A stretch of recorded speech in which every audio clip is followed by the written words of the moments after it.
Dan untuk mengetahui bagaimana pabrik sepatu bata sekarang, sudah ada Atang Rohana, pimpinan unit SPSI Sepatu Bata Purwakarta.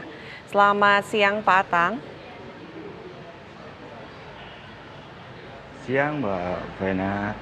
Oke, Pak Atang, mungkin begini, pemberitahuan akan ada penutupan pabrik ini karyawan taunya kapan? Apakah ada one man notice atau suatu bulan sebelumnya atau seperti apa Pak?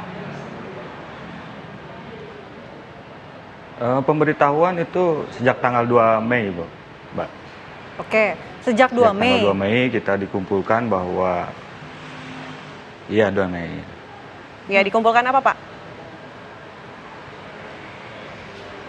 Ya, dikumpulkan dari undangan manajemen bahwa dari pihak manajemen ingin bertemu langsung dengan karyawan tanpa memberitahukan apa yang akan disampaikan pada waktu itu. Dan alhamdulillah ketika dikumpulkannya hari Kamis tanggal 2 Mei itu kaget, mendadak perusahaan dari direksi langsung memberitahukan bahwa pada hari itu juga stop produksi. Dan kami langsung bergerak untuk mempertanyakan lebih lanjut dengan manajemen.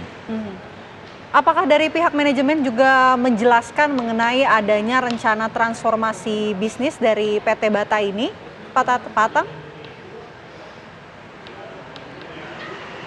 Ya, untuk sebelumnya tidak ada ketika kemarin terakhir kita mempertanyakan ke manajemen atas penjualan aset office yang di Jakarta itu, pihak manajemen tidak ada sangkut pautnya dengan PHK massal. Padahal kita mempertanyakan pada waktu itu di perundingan terakhir ketika selesai menjual aset yang office di Jakarta yang 6 lantai itu, perusahaan dan langsung direksinya mengatakan bahwa tidak ada arah ke sana, hanya untuk menutup utang piutang perusahaan saja waktu itu menjual aset yang office Jakarta itu.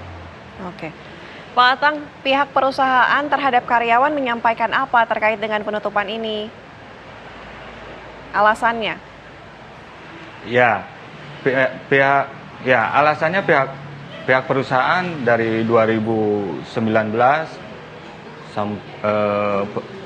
sampai ketika COVID itu terjadi penurunan produksi, ketika sampai produksi berkurang sampai 2023 ini. Dari 2019 itu produksi kita hampir tertinggi. 2019 itu produksi kita 2,9 juta, sampai 2023 ini sampai 1 juta produksi. Ketika kita cek di lapangan memang pengurangan untuk penjualan dari toko-toko ini berpengaruh ternyata. Dan ketika kemarin tanggal 2 Mei itu pihak manajemen mengatakan 2 tahun berturut-turut perusahaan PT Bata rugi.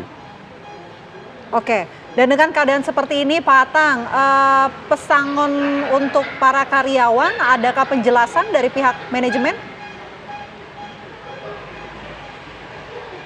Kalau kami dari PC, TSK, SPSI dan berikut LBH-nya, ketika regulasi yang ada memang sesuai dengan ketentuan yang berlaku saat ini. Tapi ketika di PT Bata pada waktu tahun 2020 waktu zaman COVID itu ketentuannya memang yang berlaku 2013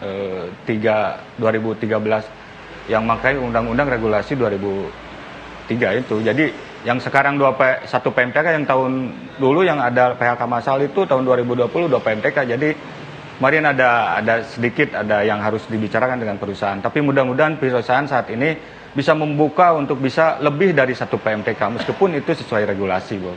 Jadi kami dari LBH serta PC, TSK, SPSI, PT Sepatu Bata Purwakarta sedang menunggu perusahaan mudah-mudahan bisa lebih bijak dan bisa memberikan yang lebih dari 1 PMTK ini. Oke, baik. Mudah-mudahan tuntutan ataupun apapun yang diinginkan oleh para karyawan bisa terwujud ya. Terima kasih banyak Pak Atang Rohana. Amin. Terima kasih, Mbak. Ya, amin. Makasih, Bu. Pemirsa, informasi lainnya pasti akan kami hadirkan untuk Anda usai jeda berikut ini. Tetaplah di Apa Kabar Indonesia Siang.